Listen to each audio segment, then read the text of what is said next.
Gusto mo hiwalayan ko yung asawa ko? Oh! Babe, babae din ako. Minsan pinangarap kong ma-engage.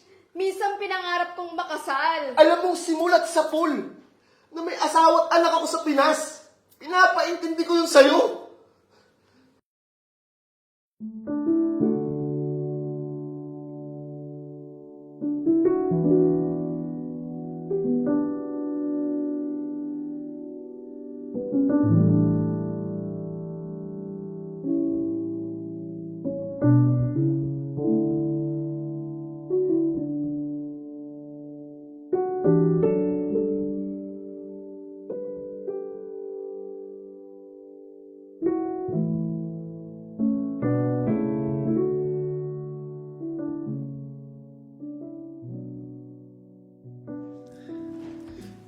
Gutom na talaga ako eh. Yan, sakto. Anong niluto mo, babe? Sandali lang kukunin ko yung masarap na niluto.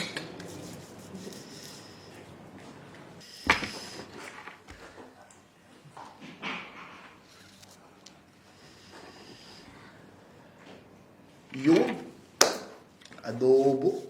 Paborito ko to ha. Sakto. Yan.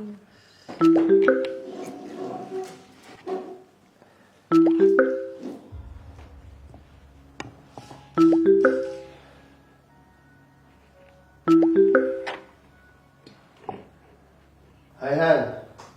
Kumusta na kayo dyan? Mga bata, kumusta? Okay naman kami, Han. Tulog na yung panganay mo at maaga pa ang pasok bukas. Eto, si kulit naman. Yan, at nakatulog na din kakalaro. Ikaw ba? Kamusta Ay, dyan? okay naman ako dito. Ay. Eto, namiss ko na kayong mga bata. Pasensya na nga pala kung hindi ako makatawag sa inyo. Medyo busy kasi sa work madalas eh.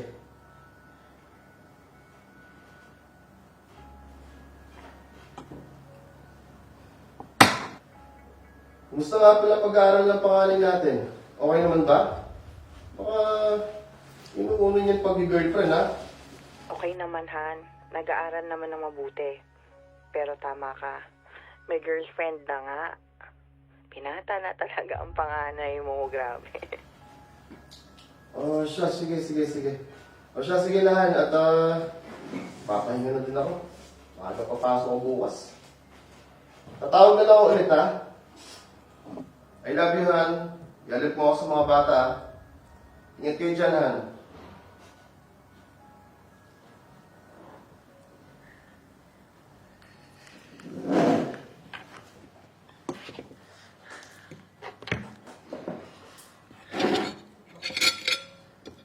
Oh, kamusta naman sila?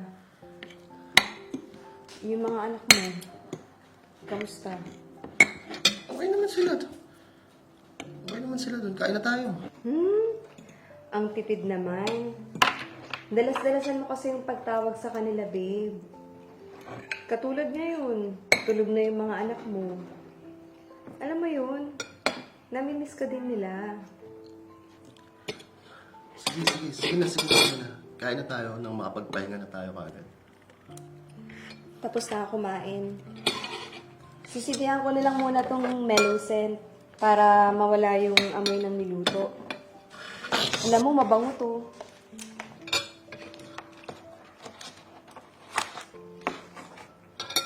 Mabango talaga nito.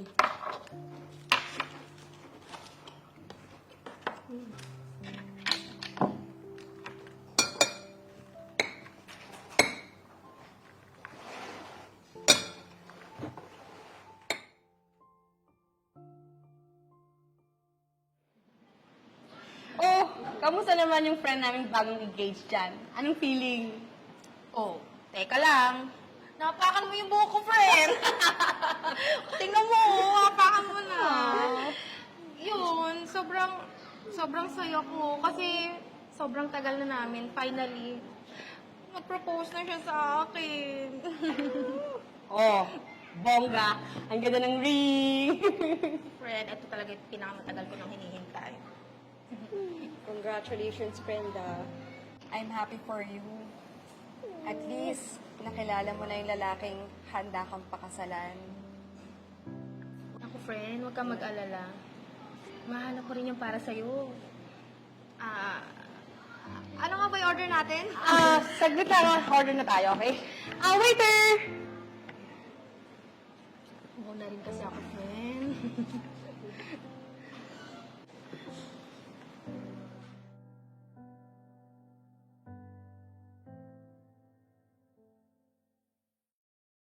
Han, ang tagal mo na din dyan sa Dubai, ano? Umuwi ka na kaya? Kasi umuukay naman yung business natin dito sa Pinas. Isa pa, lalaki na rin yung mga bata eh. Oo nga, Han. Halos magsasampung taon na din ako dito. Miss na miss ko na kayo ng mga bata. Gusto ko nang makasama kayo ulit eh. Kaya nga, Han, umuwi ka na ng Pinas. O siya, anong oras na dyan? Hindi ka pa ba magpapahinga? Siya, sige. O sige na, honey. At tatawag na lang ako ulit bukas. Okay? Bye-bye. I love you, Han. I love you. I miss you. Ingat kayo palagi ng mga bata, ha? Sige.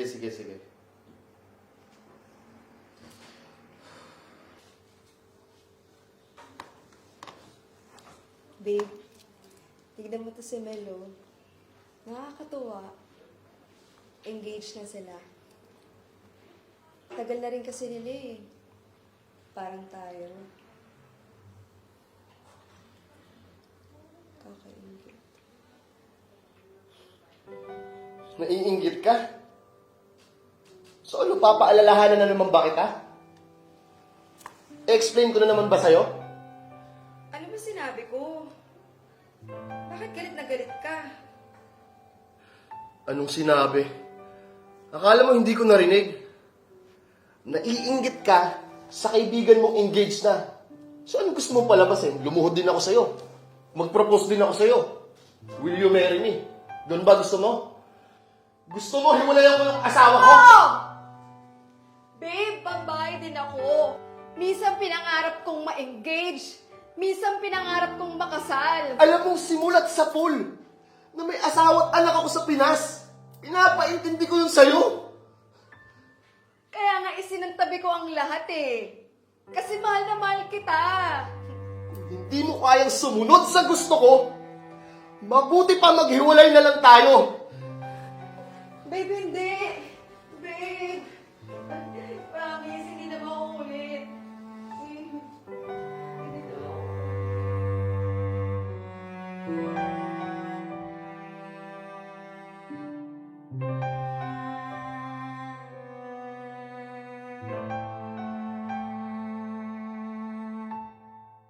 Yung mga old pictures natin before, tignan mo si Mel. Ang kulit-kulit na. Tignan mo. Oh, ikaw, ang cute-cute mo doon, oh. Di ba? Tignan mo. Teka. Okay ka lang ba? Sama mo pakiramdam mo, ha? Kaya pa ba? Okay lang ako, bes. Huwag mo ko intindihin. Sige na, magkwento ka na. Kilala kita, Besh. Ano yun? Bes, hirap na kasi ako eh. Hindi ko na alam yung gagawin ko. Mahal ko siya pero Alam mo, naiintindihan kita, Besh. Nagmamahal ka lang naman eh. Pero hanggang kailan mo kakayanin? Hanggang kailan ka mag-iistis sa ganyang sitwasyon?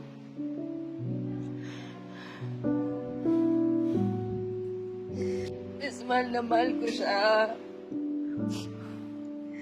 Nung una okay naman eh. Pero hindi ko alam kung bakit. Kung bakit ako nagkakaganito. Bakit kasi maling tao yung minamahal ko, Bes? Bes, ayoko makasira ng pamilya. Ayoko din siyang mawala. Hindi kita didiktahan sa kung ano ang gagawin mo, Bes. Pero bilang kaibigan mo, na concern sa'yo, sapat naman na siguro yung sinakripisyo mo para sa kanya. This time, isipin mo muna ang sarili mo. Paano kung nilalampasan mo lang yung mga tao para sa'yo? Dahil nakakulong ka sa sitwasyon mo sa kanya. Kaya tayo binigyan ng isip para tulungan at gabayan ang puso natin patungo sa taong para sa atin. Kaya, Bes, kung hirap ka na, bitaw na.